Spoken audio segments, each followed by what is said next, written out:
സന്ദർശകർക്ക് ഉല്ലസിക്കാൻ പാർക്കുകളും ബീച്ചുകളും പൂന്തോട്ടങ്ങളും മനുഷ്യർ കൈകൊണ്ട് നിർമ്മിച്ചെടുക്കുമ്പോൾ ഒരു മഴയ്ക്ക് ശേഷം പ്രകൃതി തന്നെ നീല തടാകം തീർത്തിരിക്കുകയാണ് സുഹാറിൽ.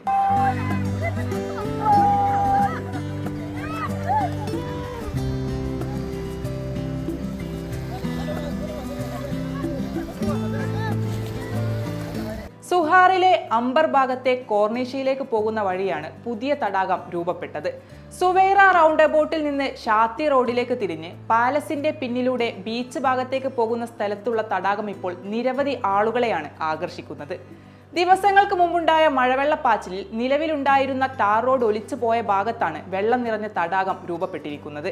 തെളിഞ്ഞ വെള്ളത്തിൽ നീരാടാൻ കുട്ടികളുടെ തിരക്കാണിപ്പോൾ.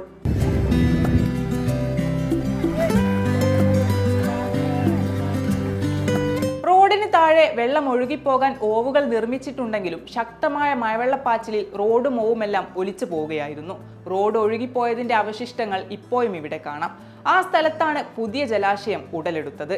ന്യൂനമർദ്ദത്തിന്റെ ഭാഗമായുള്ള മഴയിൽ വിവിധ പ്രദേശങ്ങളിൽ വെള്ളം കയറിയിരുന്നുവെങ്കിലും ചിലയിടങ്ങളിൽ മാത്രമാണ് വറ്റാതെ നിന്നത്. മഴയ്ക്ക് ശേഷം പ്രകൃതിയിൽ വലിയ മാറ്റങ്ങളാണ് ഉണ്ടായിരിക്കുന്നത്.